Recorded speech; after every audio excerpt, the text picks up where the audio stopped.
How are y'all doing today? Good.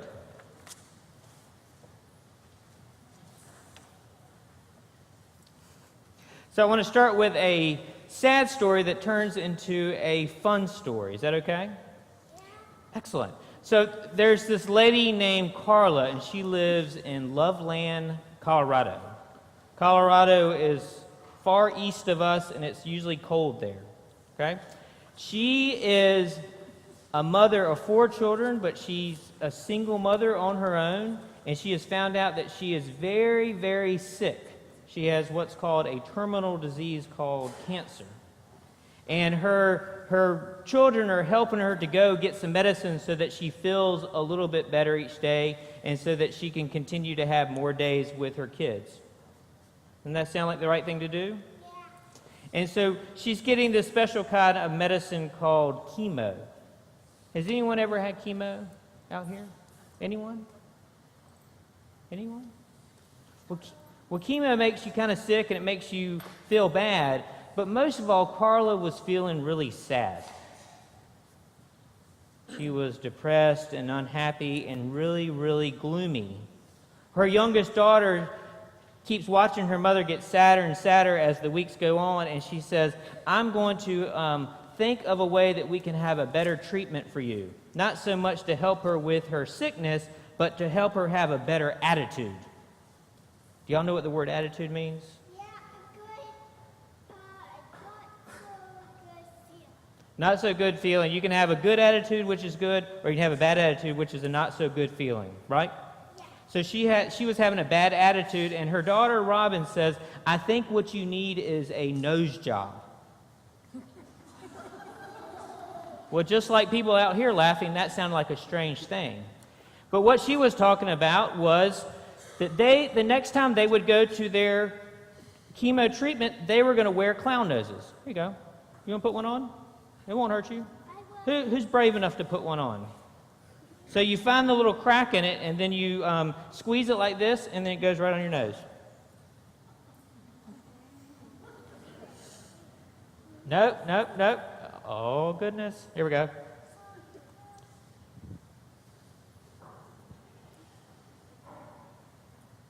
And just like tissues, you can choose your friends, but you don't share your tissues with your friends, right? So don't share a clown nose. You want another one? Excellent. Excellent. So they go into this treatment, and everybody in there is sad, right? But when you walk in, what does your face do when you see somebody in a clown nose? What does it do? They laugh, and people become happy, and they forget about how bad they might feel, right? Well, this mother, Carla, and her daughter, Robin, they thought it was so much fun that the weeks after that, they continued. They would come in different costumes. They would wear these tutus like dancers wear. You don't know what tutus are? Or they would wear tie-dye shirts. Or they would dress up in characters like Alice in Wonderland or Disney characters, right? Like Darth Vader. Yeah, like Darth Vader. Yeah, well, that's what I would dress up as. Or Rapunzel, right? There's endless characters. And so what they also did is they started bringing really small gifts to give to the other people who were getting this medicine, and also to give it to the nurses. And what they found is it not only made Carla feel better, but it made everybody there feel better. It was an outpouring of love that they were bringing in such a simple way, right? Yeah. Because you might not know what it feels like or what you look like with your clown nose on, but the person across from you does, and you can't help but smile. Do I sound like someone's holding my nose? Yeah, isn't that funny? Okay, so they continue this, and what is wonderful about this is what happens in the story today with Jesus. Jesus goes to someone's home, and this lady is so excited to see Jesus again that she goes and gets this expensive perfume. Have you ever smelled perfume? How about out here? You ever smell perfume? Yeah. So she brought this beautiful perfume, and she took it and she poured it on Jesus' feet. And then she took her long hair like Rapunzel, right? She took her long hair and she cleaned and wiped his feet with her hair. Now, if you have ever been in a room when someone has perfume on, everyone gets a chance to smell it. So she does this wonderful gift for Jesus, but everybody who's in that room gets to appreciate the smell of the perfume. Who likes to smell nice things? How about out here? We like nice things? Yeah. And as the scripture tells us, the perfume filled the room, right?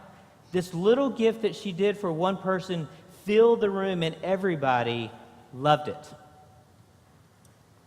Well, our two folks that live in Colorado, they came up with this special little catchphrase of what they're doing. They called it Operation Choose Joy. And joy means you're what? Happy, right? Even if you're going through something that's tough, it can make you happy. And we hear in our opening prayer today that we are called, no matter what the changes that are going on in the world, that we should embrace a sense of joy, a sense of happiness. Who knows what this is first? Yes, ma'am. It's a clamshell. Very good. What else might we call it? Yes, sir.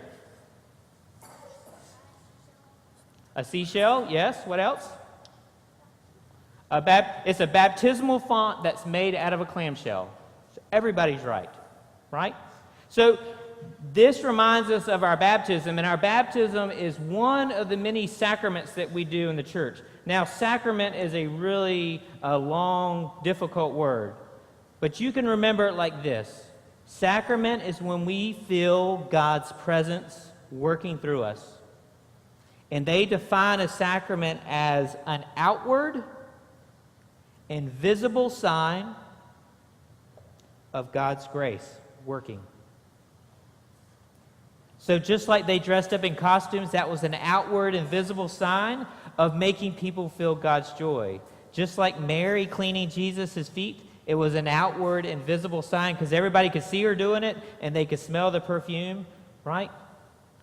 And what happens when we share in a sacrament, it's not just the person who the sacrament is being given to, just like when we bring a baby to the baptismal font and baptize a baby or an adult, but everybody who is part of it gets to share in that wonderful experience.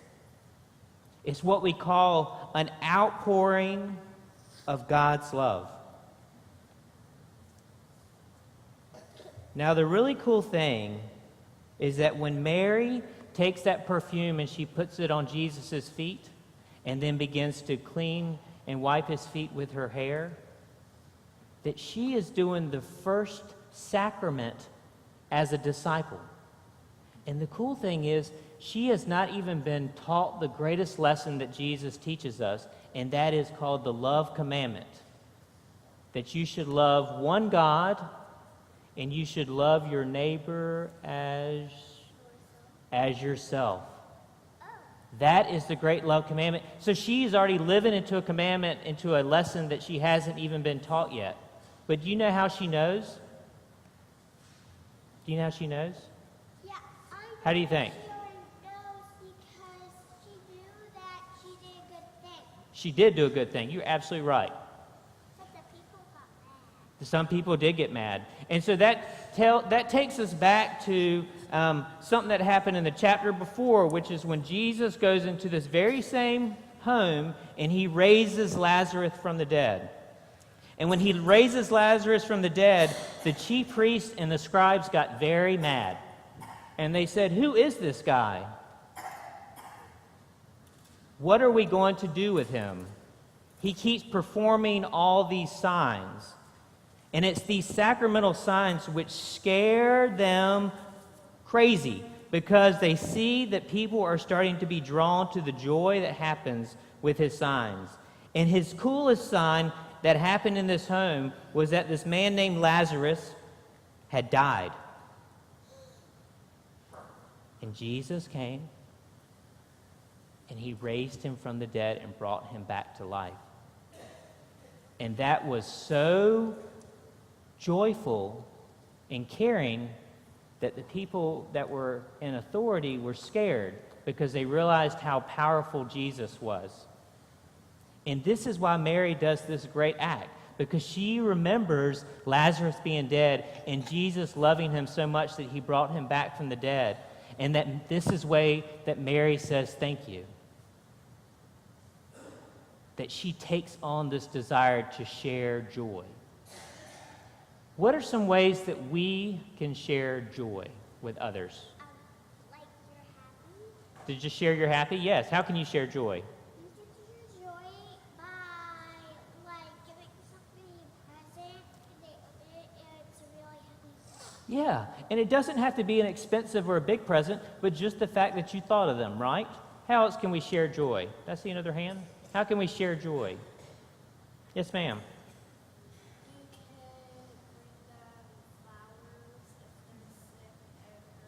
That's right.